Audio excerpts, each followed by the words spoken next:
ഇന്ന് നമുക്ക് ചപ്പാത്തിൻ്റെയും പൂരിൻ്റെയും ഒക്കെ കൂടെ കഴിക്കാൻ പറ്റിയ ഒരു സൈഡ് കറി നോക്കിയാലോ. വെള്ളക്കടലേൻ്റെ മസാലക്കറിയാണ് കേട്ടോ. നല്ല ടേസ്റ്റുള്ള ഒരു കറിയാണ്. പൂരിൻ്റെയും ചപ്പാത്തിൻ്റെയും കൂടെ മാത്രമൊന്നുമല്ല കേട്ടോ. രാവിലെ ഉണ്ടാക്കുന്ന ഏകദേശം എല്ലാ ബ്രേക്ക്ഫാസ്റ്റിൻ്റെ കൂടെയും കഴിക്കാൻ പറ്റിയ ഒരു കറിയാണ്.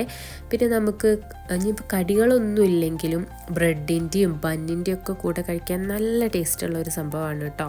അപ്പോൾ നമുക്ക് എങ്ങനെ ഉണ്ടാക്കാൻ നോക്കിയാലോ. അപ്പോൾ ഞാനിതാ രാത്രി തന്നെ കടലയൊക്കെ വെള്ളത്തിലിട്ട് വെച്ചിട്ടുണ്ട്. അപ്പോൾ അത് രാവിലെ ആകുമ്പോഴത്തേക്കും ഈ ഒരു രീതിയിൽ നല്ല വീർത്ത് വന്നിട്ടുണ്ട് കേട്ടോ. പിന്നെ നമുക്കിത് നല്ലോണം കഴുകിയിട്ട് നമുക്ക് കുക്കറിലേക്ക് ഇട്ട് കൊടുക്കാം. പിന്നെ ഉപ്പ്, ആവശ്യത്തിനുള്ള ഉപ്പും ഒരു 1/4 ടീസ്പൂൺ മഞ്ഞൾപ്പൊടിയും കൂടി ഇട്ടിട്ട് കുറച്ച് വെള്ളവും, ഇത് വേകാൻ ആവശ്യമുള്ള വെള്ളം കൂടി ഒഴിച്ചിട്ട് നമുക്കൊരു 3-4 വിസിലിന് ഇതൊന്ന് വേവിച്ചെടുക്കാം.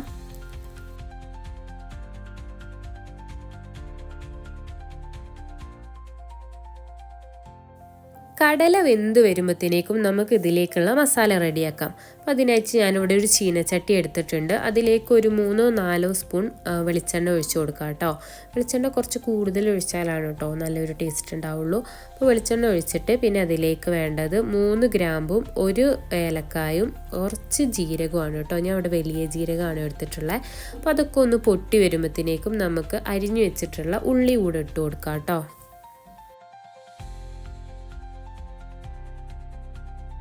ഞാൻ 2 ഉള്ളിയാണ് കേട്ടോ എടുത്തിട്ടുള്ളത്. മീഡിയം സൈസിലുള്ള 2 ഉള്ളി കുറച്ച് വലുതാക്കിയിട്ട് തന്നെയാണ് കേട്ടോ അരിഞ്ഞിട്ടുള്ളത്.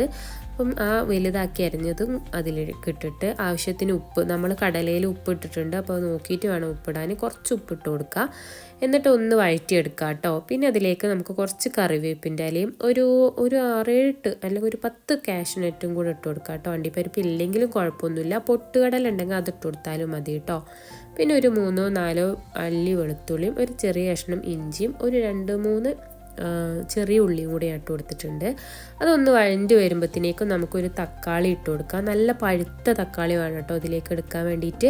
അപ്പം വലിയ തക്കാളി ആണെങ്കിൽ അത് ഫുള്ളായിട്ട് എടുക്കണ്ട, ഒരു 1/4 ഭാഗം എടുത്താൽ മതി. ഞാനിവിടെ ചെറിയ തക്കാളി അതിനെക്കൊണ്ട് ഒരു തക്കാളി മുഴുവനായിട്ട് തന്നെ എടുത്തിട്ടുണ്ട് കേട്ടോ.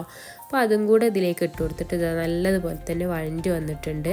ഇനി നമുക്ക് ഫ്ലെയിമൊക്കെ ഓഫ് ചെയ്തതൊന്ന് ചൂടാറുമ്പോൾ നമുക്കൊരു മിക്സി ജാറിലേക്ക് ഇട്ട് കൊടുത്തിട്ട് നല്ലതുപോലെ തന്നെ ഒന്ന് അരച്ചെടുക്കാം കേട്ടോ.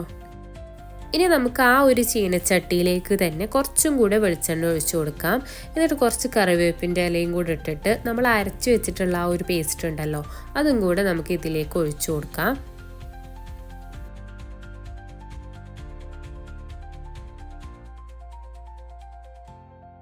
അത് ഒഴിച്ചു കൊടുത്തിട്ടുണ്ട്. പിന്നെ ആ മിക്സിയിൽ ഉണ്ടാവുമല്ലോ, ജാറിൽ കുറച്ചൊക്കെ ഉണ്ടാവുമല്ലോ, അത് കുറച്ച് വെള്ളം ഒഴിച്ചിട്ട് അതും കൂടി ഒന്ന് ഇതിലേക്ക് ഒഴിച്ചു കൊടുത്തിട്ടുണ്ട് കേട്ടോ.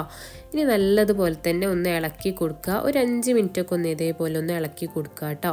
എന്നിട്ട് നമുക്ക് ഇതിലേക്ക് പൊടികളൊക്കെ ഇട്ട് കൊടുക്കാം. ഞാനിവിടെ കാശ്മീരി ചില്ലി പൗഡറാണ് കേട്ടോ എടുത്തിട്ടുള്ളത്. അപ്പോൾ കുറച്ചൊരു കളർ ഉണ്ടാകും, അതിന് വേണ്ടിയിട്ടാണ്. അപ്പം ഞാനൊരു 2-2.5 സ്പൂൺ ഇട്ട് കൊടുത്തിട്ടുണ്ടാകും. പിന്നെ ഒരു 1/4 സ്പൂൺ മീറ്റ് മസാല ഇട്ട് കൊടുത്തിട്ടുണ്ട്. നിങ്ങൾ അതിൽ ചന്ന മസാലയോ അല്ലെങ്കിൽ ചിക്കൻ മസാലയോ ഏതാ ഉള്ളതെന്ന് വെച്ചാൽ അത് ഇട്ട് കൊടുക്കുക കേട്ടോ. പിന്നെ 1 സ്പൂൺ മല്ലിപ്പൊടി ഇട്ട് കൊടുത്തിട്ടുണ്ട്. ഒരു 1/4 സ്പൂൺ ഗരം മസാല പൗഡറും കൂടി ഇട്ട് കൊടുത്തിട്ട് നല്ലോണം ഒന്ന് മിക്സ് ചെയ്ത് കൊടുക്കുക കേട്ടോ. പൊടികളുടെ പച്ചമണമൊക്കെ മാറുമ്പോൾ നമുക്കത് ആ വെന്ത് വന്ന കടല നല്ലോണം തന്നെ വെന്ത് വന്നിട്ടുണ്ട്. ഇനി നമുക്ക് അത് ആ വെള്ളത്തോടു കൂടെ തന്നെ നമുക്കിതിലേക്ക് ഒഴിച്ചു കൊടുക്കാം. അപ്പോൾ കടല ഇതാ മുഴുവനായിട്ട് തന്നെ നമ്മൾ അതിലേക്ക് ഒഴിച്ചു കൊടുത്തിട്ടുണ്ട്. ഇനി നല്ലോണം ഒന്ന് മിക്സ് ചെയ്യാം കേട്ടോ. ആ ഒരു മസാലയും കടലയും എല്ലാം കൂടെ ഒന്ന് മിക്സ് ആവുന്ന രീതിയിൽ നല്ലോണം തന്നെ ഒന്ന് ഇളക്കി കൊടുക്കുക. ഇളക്കി കൊടുത്തിട്ട് വെള്ളം നിങ്ങൾക്ക് വേണം ഇല്ല കുറച്ച് ഗ്രേവി, കുറച്ച് വെള്ളം പോലെയാണ് വേണ്ടതെങ്കിൽ കുറച്ചും കൂടെ വെള്ളം ഒഴിച്ചു കൊടുക്കാം. നല്ല ചൂടുള്ള വെള്ളം വേണം ഒഴിച്ചു കൊടുക്കാൻ.